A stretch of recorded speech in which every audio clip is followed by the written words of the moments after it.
Assalamualaikum warahmatullahi wabarakatuh. Perkenalkan, nama saya Lukman Hakim dari IAIN Kediri, Fakultas Tarbiyah, Program Studi Pendidikan Agama Islam. Di sini saya akan membuat video bahan ajar salah satu tugas dari mata kuliah PLP pengembangan barang ajar yang diampu oleh dosen Bu Husnul. Di sini saya akan membahas materi tentang menghindari akhlak mazmumah dan membiasakan akhlak mahmudah agar hidup lebih nyaman dan berkah pada bab 8 di buku Pendidikan Islam dan Budi Pekerti untuk SMA atau SMK kelas 10 atau fase E.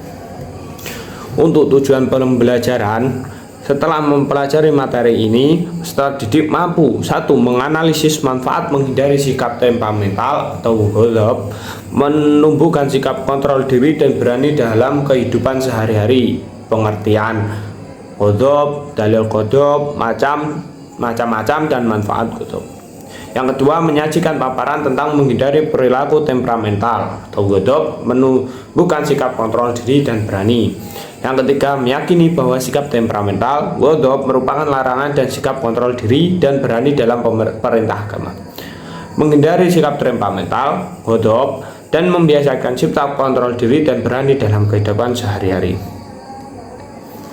Sebelum memulai pelajaran, marilah kita tadarus Al-Quran terlebih dahulu.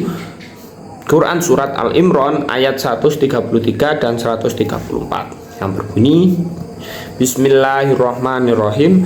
Wasari'u ila maghfiratin min rabbikum wa jannati arduha samawati wal ard uiddat lil muttaqin alladzina yunfikuna fis sarra'i wad dharra'i wal kadhiminal ghaidha wal 'afina 'anil nas wallahu yuhibbul muhsinin.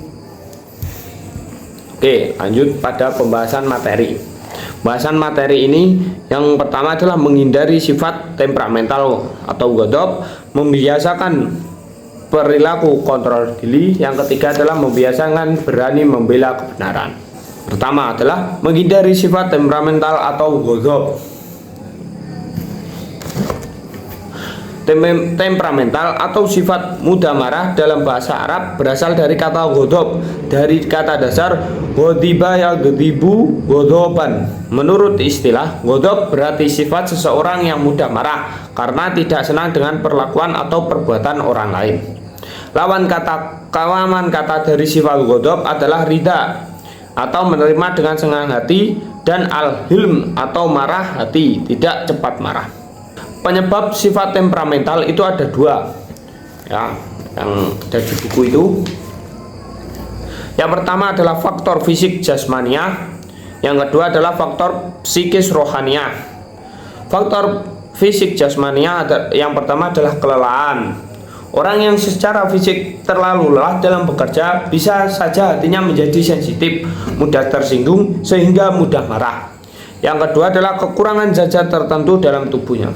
Kekurangan zat tertentu dalam otak, misalnya kekurangan zat asam, maka otot-otot akan menjadi tegang, sistem pencernaan terganggu, bahkan terjadi reaksi kimia pada otot sehingga mudah terbawa perasaan dan cepat tersinggung dalam sesuatu yang membuat tidak nyaman. Yang ketiga adalah reaksi hormon kelamin. Hormon kelamin pun dapat menjadi penyebab seseorang menjadi mudah marah dan sensitif. Misalnya, seseorang yang sedang mendekati siklus haid, kita sering mendengarnya adalah adanya premenstrual syndrome yang ditandai dengan munculnya gejala perubahan suasana hati, kelelahan, mudah marah, depresi, dan lain sebagainya. Yang kedua adalah faktor psikis rohaniah. Yang pertama adalah ujub, bangga terhadap diri sendiri. rasa bangga seseorang terhadap diri sendiri, baik dalam hal pemikiran, pendapat, status sosial, keturunan, kekayaan, merupakan salah satu sebab munculnya kemarahan seseorang apabila tidak dikendalikan dengan nilai-nilai ajaran agama Islam. Yang kedua adalah perdebatan atau perselisihan. Debat adalah argumen antara satu pihak dengan pihak lain untuk memutuskan atau mendiskusikan tentang sebuah perbedaan. Akibat buruk yang ditimbulkan dari sebuah perdebatan di kalangan masyarakat sangatlah banyak. Itulah sebabnya Islam melarang terjadinya perdebatan, meskipun yang diperdebatkan adalah sesuatu yang benar, karena jika tidak didasari dengan nilai-nilai dan ajaran Islam yang benar, perdebatan tersebut dapat menimbulkan kemarahan dan mendatangkan perselisihan.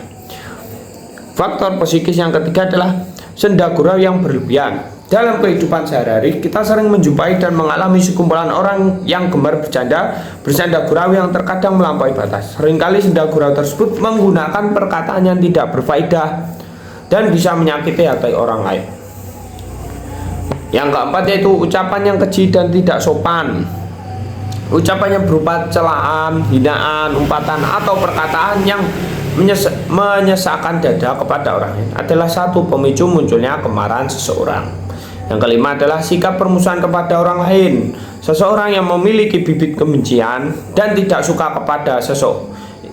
kepada orang lain cenderung akan memusuhi orang lain dengan segala cara. Ia akan mengolok-olok, mencari-cari kesalahan, mengadu domba, mencaci dan mengejek orang lain dengan berbagai cara.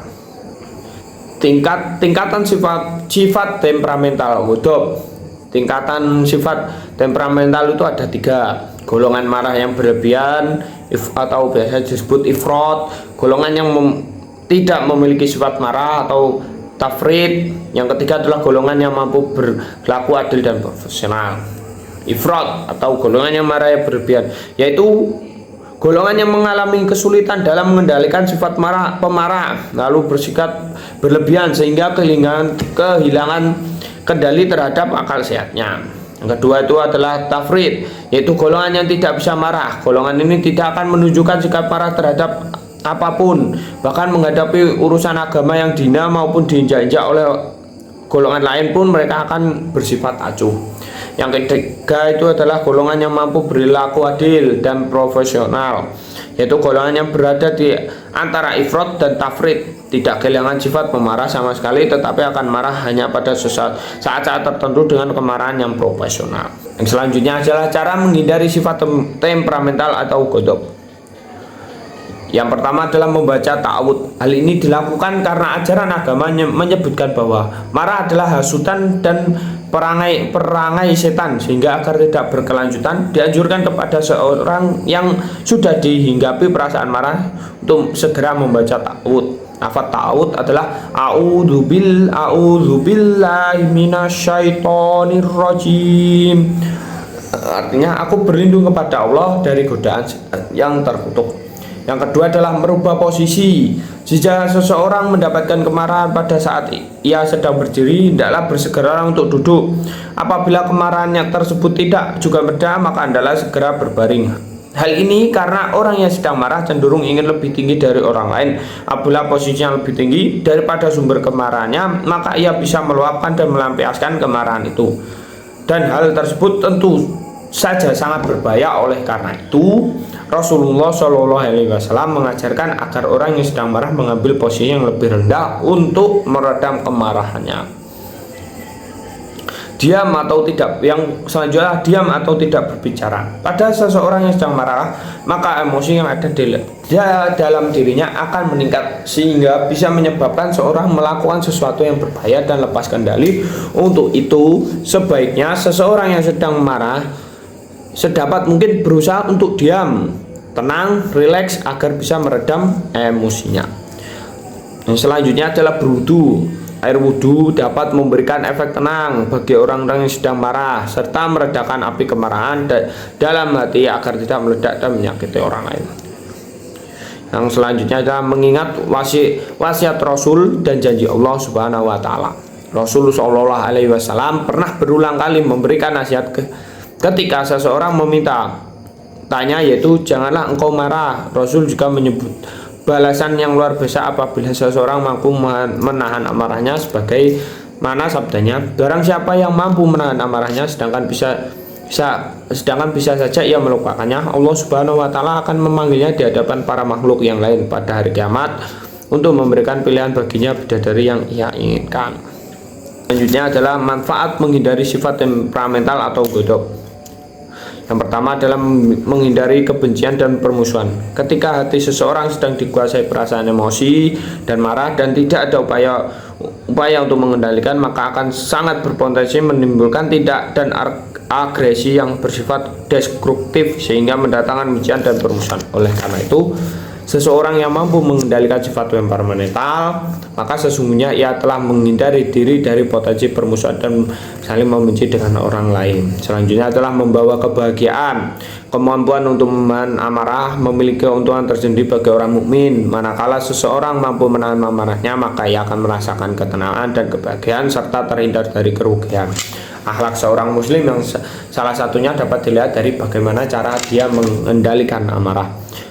Yang ketiga adalah mendapatkan pahala yang besar dari Allah. Allah Subhanahu wa taala menjanjikan pahala yang besar, yaitu surga yang luas bagi seorang yang mampu mengendalikan amarah sebagaimana tersebut dalam Quran surat Al-Imran ayat 133 dan 134 yang berbunyi, wasari'u ila maghfiratin mir rabbikum wa jannatin arduha as-samawati wal ard uidat lil muttaqin alladzina yunfikuna fis-sarra'i wad-dharra'i wal kadhiminal ghaidha wal 'afina 'anil nas wallahu yuhibbul muhsinin. Dan bersegeralah kamu mencari ampunan dari Tuhan dan mendapatkan surga yang luasnya seluas langit dan bumi, yang disediakan bagi orang-orang yang bertakwa, yaitu orang yang berinfak baik di waktu lapang maupun sempit, dan orang yang menahan amarahnya dan memaafkan kesalahan orang lain. Dan Allah Subhanahu wa taala mencintai orang yang berbuat kebaikan. Hari selanjutnya adalah membiasakan perilaku kontrol diri. Kontrol diri dalam Islam disebut dengan mujahadah an-nafs. Cara bahasa mujahadah an-nafs terdiri dari dua kata, yaitu mujahadah yang berarti bersungguh-sungguh dan an-nafs yang berarti jiwa, nafsu dan atau diri. Sehingga pengertian dari mujahadah an-nafs atau kontrol diri adalah upaya sungguh-sungguh untuk mengendalikan diri atau menahan nafsu yang melanggar hukum-hukum Allah Subhanahu wa taala. Lawan kata dari mujahadah an-nafs adalah ittiba'ul hawa atau mengikuti hawa nafsu.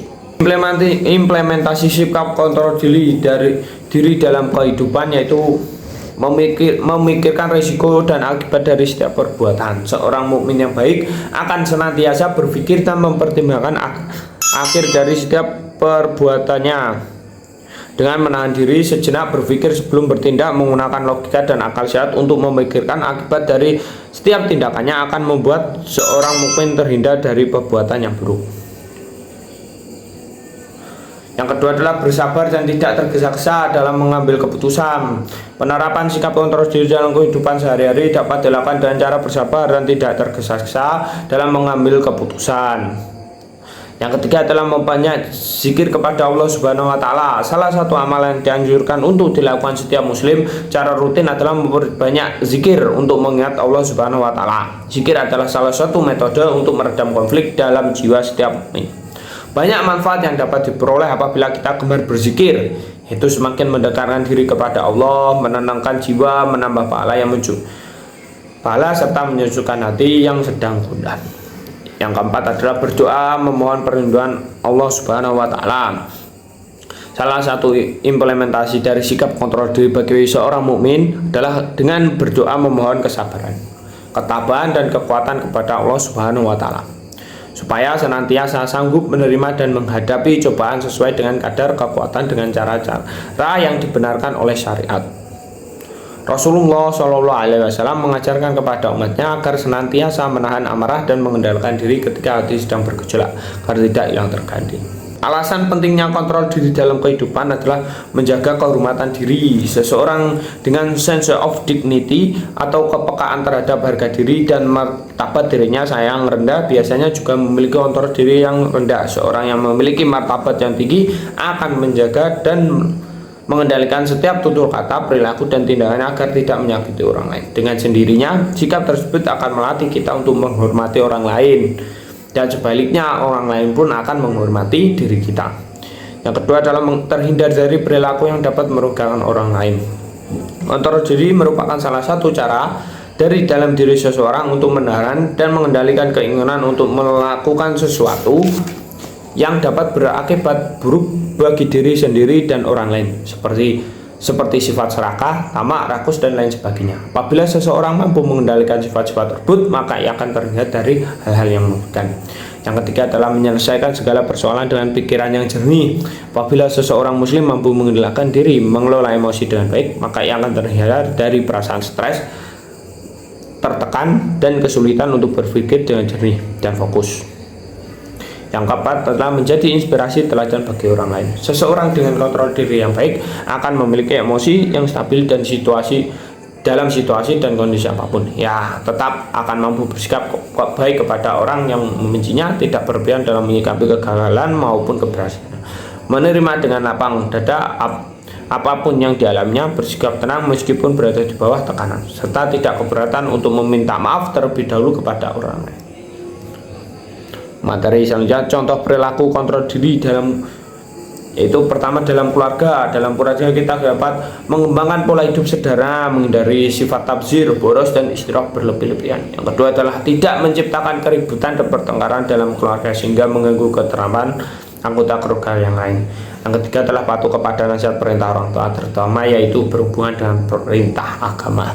Kedua adalah dalam masyarakat. Dalam masyarakat kita harus menghindari konflik, menebarkan ukhuwah dan silaturahmi dengan orang lain, menghargai perbedaan, toleran, serta menghormati orang lain, patuh dan tunduk pada norma aturan yang berlaku masyarakat, baik norma tertulis maupun adat istiadat. Dalam lingkungan sekolah, terutama itu disiplin, patuh dan taat pada aturan serta tata tertib sekolah, yang menghormati guru dan karyawan sekolah serta menghargai teman. Terakhir adalah menjaga perilaku hidup sederhana, tidak sombong dan tidak gengsi dengan kehidupan dan kondisi utama. Hikmah dan manfaat perilaku kontrol diri adalah mampu menahan emosi dengan baik, terhindar dari sifat rakus, serakah, dan tamak, terhindar dari kesalahpahaman yang tidak berlaku, sabar dalam menghadapi musibah dan cobaan dari Allah Subhanahu wa Ta'ala, mampu bergaul dan bersosialisasi dengan baik dalam masyarakat. Materi selanjutnya adalah membiasakan perilaku berani membela kebenaran. Berani dalam Islam sering disebut dengan istilah syaja'ah. Menurut bahasa, syaja'ah berarti berani atau gagah. Dan arti syaja'ah menurut istilah adalah ketangguhan hati, kekuatan pendirian untuk membela kebenaran dengan cara yang kesatria dan terpuji. Lawan kata dari syaja'ah adalah jubun yang artinya penakut, yaitu sifat yang cenderung lemah dan pengecut. Sedangkan apabila kebenaran yang bersifat berlebihan dan cenderung keras kepala, keras hati, dan membawa dusta, maka disebut tahawur yang artinya nekat. Implementasi sikap berani membela kebenaran dalam kehidupan. Pertama adalah berani menghadapi musuh di medan pertempuran, jihad fisabilillah. Dalam konteks ini, keberanian yang nyata adalah keberanian sebagaimana yang dicontohkan oleh generasi pertama umat Islam. Mereka tidak takut menghadapi kematian, tidak terjebak pada hubut ad-dunya, dan lebih mencintai kehidupan. Sehingga ketika datang panggilan jihad, maka mereka akan menyambut dengan semangat yang tinggi.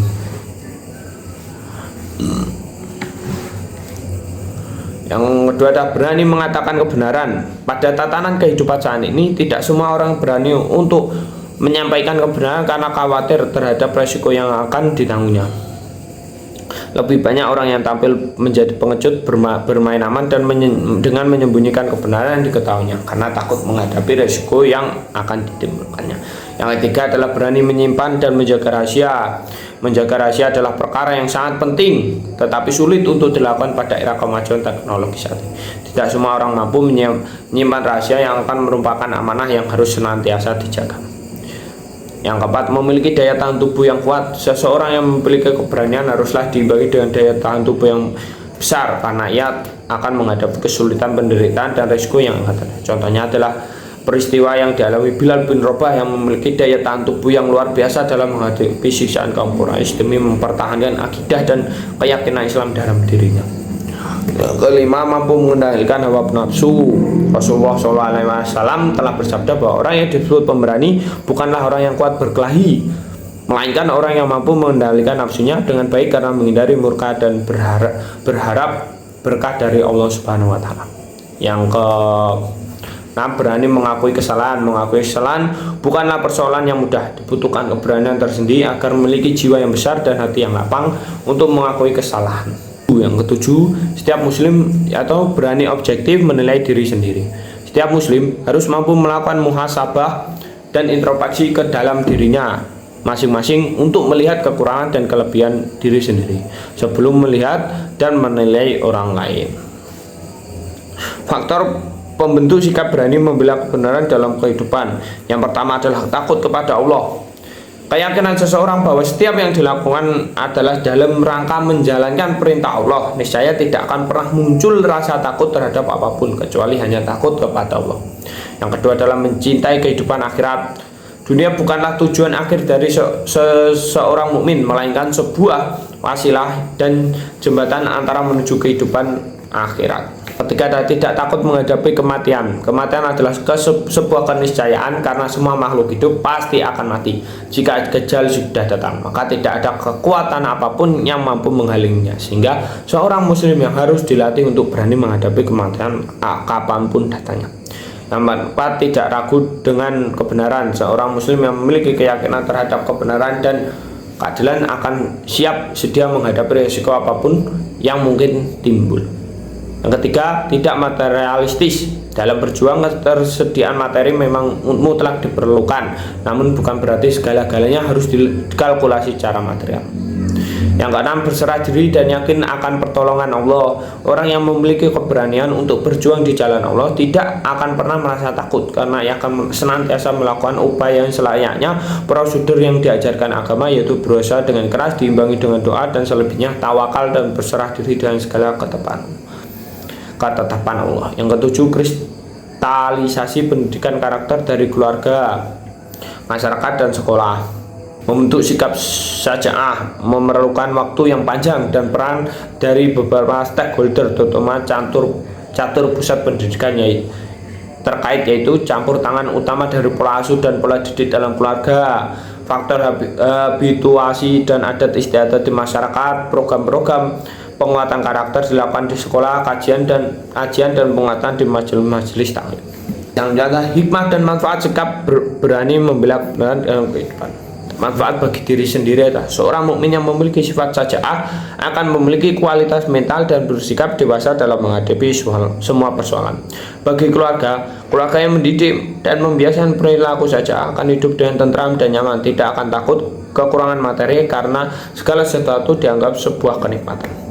Bagi negara, agama, negara, dan bangsa yang besar akan terwujud jika masyarakatnya terbiasa dan memiliki budaya berani syaja'ah dalam setiap langkahnya.